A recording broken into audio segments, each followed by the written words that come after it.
묵상하도록 하겠습니다. 우리가 명절 동안에도 여러분이 계속해서 사순절 말씀을 우리가 묵상해 갔는데요.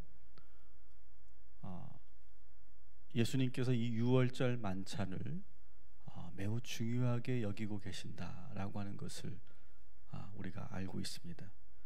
지난 명절에도 말씀으로 보내드렸던 것처럼 예수님께서는 특별히 일부러 베드로와 요한에게 손수 만찬을 준비하라 이렇게 누가복음 22장 8절에 이렇게 지시하셨죠. 베드로와 요한은 이해할 수 없었습니다. 거기에 여자들도 많이 있었고 다른 제자들도 많이 있었는데 유독 너희 두 사람이 이 만찬을 준비하여라 이렇게 지시하셨을 때 이해는 할 수 없었지만 또 묵묵히 이 베드로와 요한이 순종하는 마음으로 만찬을 준비했었죠. 그 마지막 만찬에서 예수님께서는 매우 감동적인 그런 일반 식사 자리였지만 매우 감동적이고 그리고 의미심장한 그런 말씀을 하셨죠. 누가복음 19장 20절 22장 19절부터 20절까지의 말씀을 우리 한번 같이 천천히 읽어보도록 하겠습니다. 또 떡을 가져 감사 기도하시고 떼어 그들에게 주시며 이르시되 이것은 너희를 위하여 주시는 내 몸이라. 너희가 이를 행하여 나를 기념하라 하시고 저녁 먹은 후에 잔도 그와 같이 하여 이르시되 이 잔은 내 피로 세우는 새 언약이니 너희를 위하여 붓는 것이라. 아멘.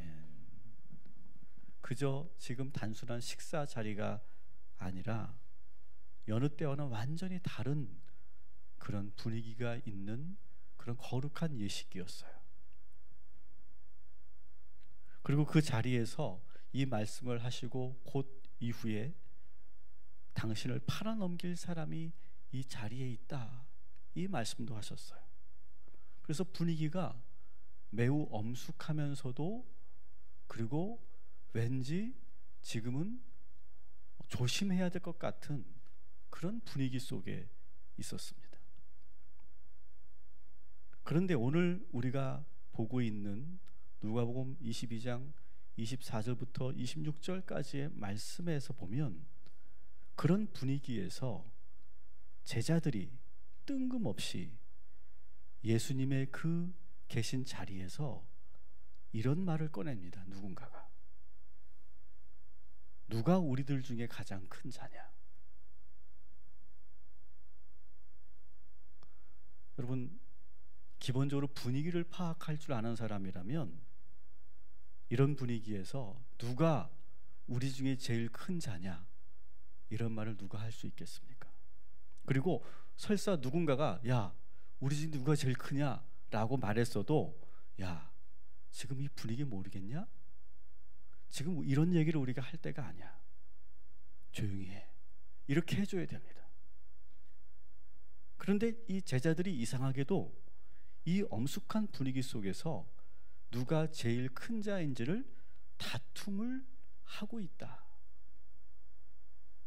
오늘의 이 말씀에서 나오는 장면입니다. 참 난감하기도 하고 이해할 수 없는 그런 광경입니다. 아마 저나 여러분이 제자였다면 이런 걸로 예수님이 계신 자리에서 그것도 마지막 만찬 자리에서 그렇게 말하지 못했을 거예요. 이제 곧 예수님께서 붙잡히시고 고난 받으시고 십자가에 달려 죽으실 날이 얼마 남지 않았는데 지금 이 제자들은 뭐 하고 있는 걸까요?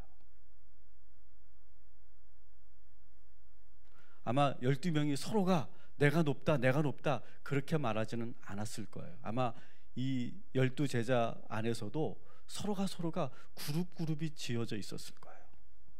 그래서 어떤 제자들은 베드로가 가장 큰 자다 이렇게 말하는 사람들도 있었을 것이고 또 어떤 사람들은 요한을 난 지지한다. 요한이 가장 큰 자다. 이렇게 말하는 사람도 있었을 것이고 또 야고보를 내세우는 사람도 있었을 거예요. 또 어떤 사람은 야, 최초의 제자가 누구냐? 안드레 아니냐? 안드레가 가장 큰 자다. 이렇게 서로가 자기가 밀어주고 지지하는 그런 분위기 속에서 누가 높다 그렇게 지금 하고 있는 거예요. 어쨌든 지금 이 광경은 참 난감하고 뜬금없고 전혀 분위기 파악 못하는 그런 제자들의 모습을 우리는 여기서 볼 수 있어요. 그런데 참 답답한 사람들이다. 우리가 이 제자들을 보면서 그런 생각을 할 수 있지만 사실 우리들도 살다 보면 너무 뜬금없고 분위기에 맞지 않는 그런 행동을 할 때가 참 많이 있어요. 내가 아니라 할지라도 어떤 사람이 야, 어떻게 이런 분위기 속에서 이렇게 행동할까? 그렇게 생각할 만한 그런 행동을 하는 사람들이 적지 않게 있습니다. 예를 들어 볼까요? 지금 아버님이 돌아가시기 직전인데 자식들이 아버님의 그 힘들어하는 모습은 뒤로 하고 누가 더 많은 상속을 받았느냐, 그걸 놓고 싸우는 형제들 있지 않습니까?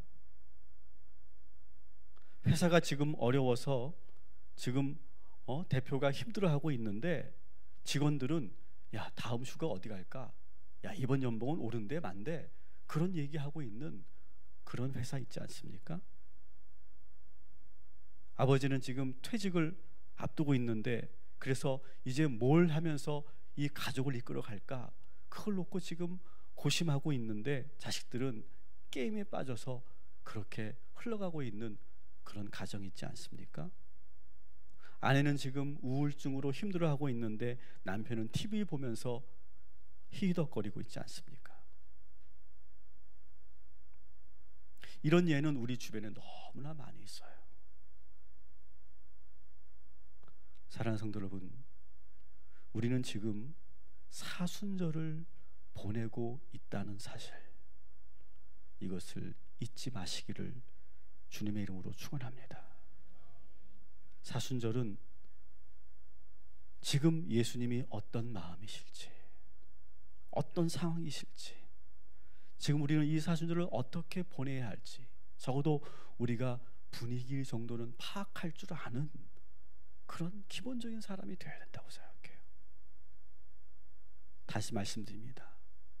우리는 지금 예수님의 십자가의 길을 따라 순례하는 영적인 시간을 보내고 있다는 사실, 예수님과 함께 주님이 가신 그 길을 진지하게 따라가고 있다는 사실을 기억하시면서 이 사순절을 의미 있게 순례하는 저와 여러분이 되기를 주님의 이름으로 축원합니다. 여러분의 삶에서도 분위기 파악하면 좋겠어요. 지금은 내가 웃고 떠들 때가 아니고, 지금은 내가 막 소비할 때가 아니고, 지금은 내가 하고 싶은 나의 욕구를, 나의 욕망을 막 채워나갈 때가 아니고, 내가 절제해야 하고 잠잠해야 하고, 내가 누군가가 지금 힘들어하고 있다면 같이 아파해야 하고 공감해줘야 되는 그러한 시간이라는 것을, 그러한 분위기라는 것을 잘 헤아릴 줄 아는 우리 동탄 꿈의 교회 성도님들 되시기를 주님의 이름으로 축원합니다. 저는 사실 묻고 싶어요. 제자들이 여기 있으면, 아니 왜 하필 그 상황에서 누가 큰 자인지를 놓고 이렇게 다퉈야 했느냐, 저는 꼭 묻고 싶어요. 근데 제자들은 지금 이러한 착각을 하고 있었어요. 어떤 착각이냐면 예수님께서 예루살렘으로 곧 입성하십니다. 입성하시는데 예수님께서 입성을 하시면 예수님이 이스라엘의 왕이 될 거라고 착각했어요. 실제로. 그래서 왕이 된다면 그럼 우리는 어떻게 되는 거야? 그러면서 그걸 놓고 계속해서 자기들끼리 이야기를 해왔던 거거든요. 그래서 여러분 마가복음 10장 37절에 보면 이 야고보와 요한이 먼저 선점을 하죠. 선생님, 저희들을 우편에 좌편에 서게 해주십시오.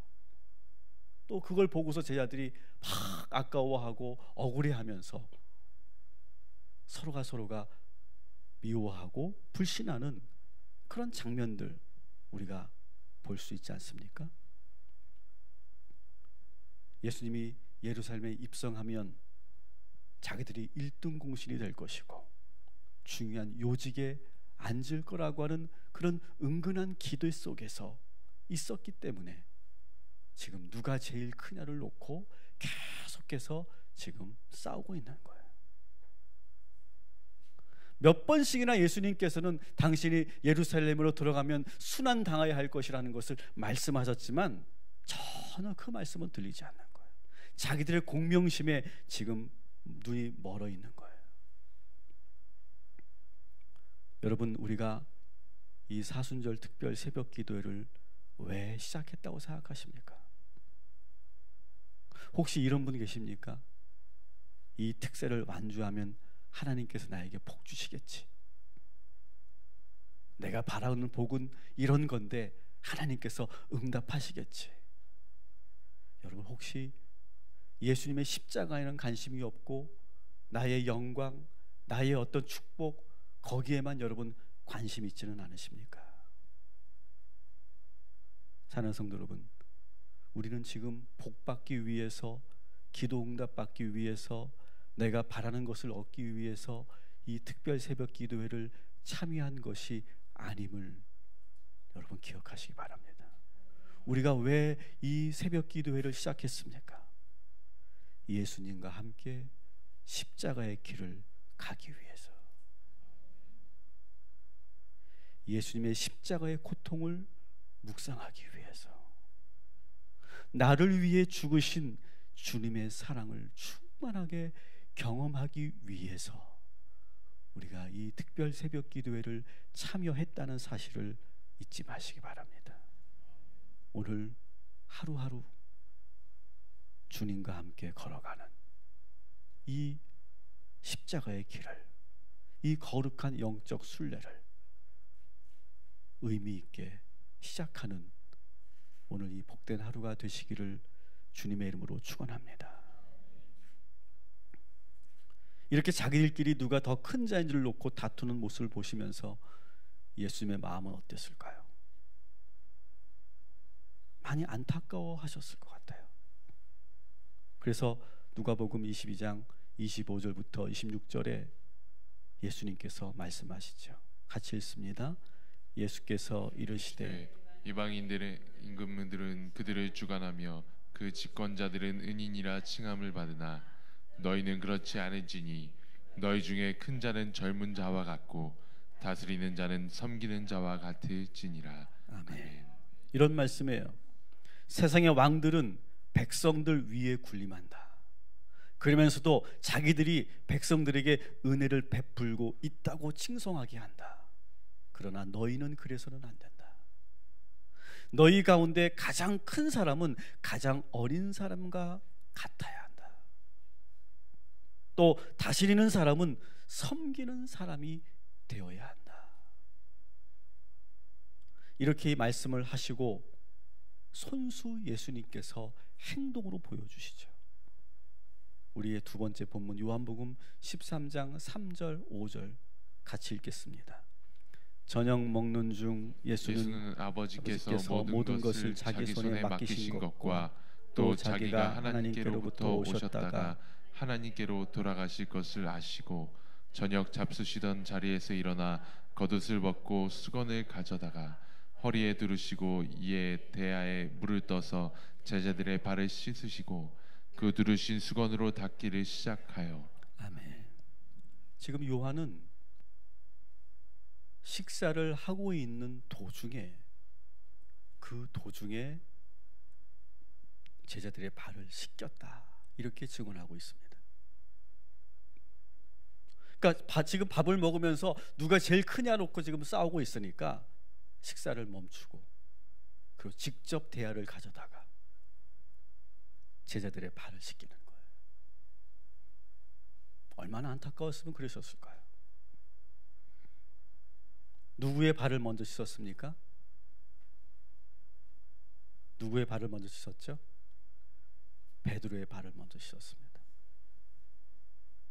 이 대목도 함축적인 그런 여러 의미가 있습니다. 예수님은 직접 누가 제일 크다, 너희들이 말하는 것처럼 누가 제일 크다, 예수 선생님이 얘기해 주면 제일 좋겠지만 말씀하지 않았는데, 베드로를 가장 먼저 씻기신 것을 보니까 그걸 간접적으로 표현하신 거라고 이렇게 볼 수 있어요. 하지만 두 번째 함축된 의미는 뭡니까? 베드로를 먼저 씻기신 이유는 너 누가 큰지 작은지 그런 거 따지지 말고 네가 먼저 낮아져라. 네가 먼저 낮아져야 한다. 그렇게 지금 베드로에게 말씀하고 계신 거예요. 이렇게 제자들 한 사람 한 사람 모두 발을 씻어주신 후에 14절부터 16절까지 제자들에게 당부하는 말씀이 있죠. 같이 읽습니다. 내가 주와 또는 선생이 되어 너희 발을 씻었으니 너희도 서로 발을 씻어야 줄 것이 옳으니라. 내가 너희에게 행한 것 같이 너희도 행하게 하려 하여 본을 보였노라. 내가 진실로 진실로 너희에게 이르노니 종이 주인보다 크지 못하고 보냄을 받은 자가 보낸 자보다 크지 못하나니. 아멘. 사랑하는 성도 여러분, 누가 제일 큰 자입니까? 서로의 발을 씻어주는 자가 가장 큰 자인 줄 믿으시기 바랍니다. 낮아지는 것이 높아지는 것입니다. 섬기는 사람이 큰 자입니다. 오늘 하루 세상에서 서로 높은 자리에 오르려고 치열하게 경쟁할 때 우리 그리스도인들은 정반대로 가는 거예요. 낮은 곳에서 묵묵히 우리가 할 일을 감당해 가는 저와 여러분 되시기를 주님의 이름으로 축원합니다.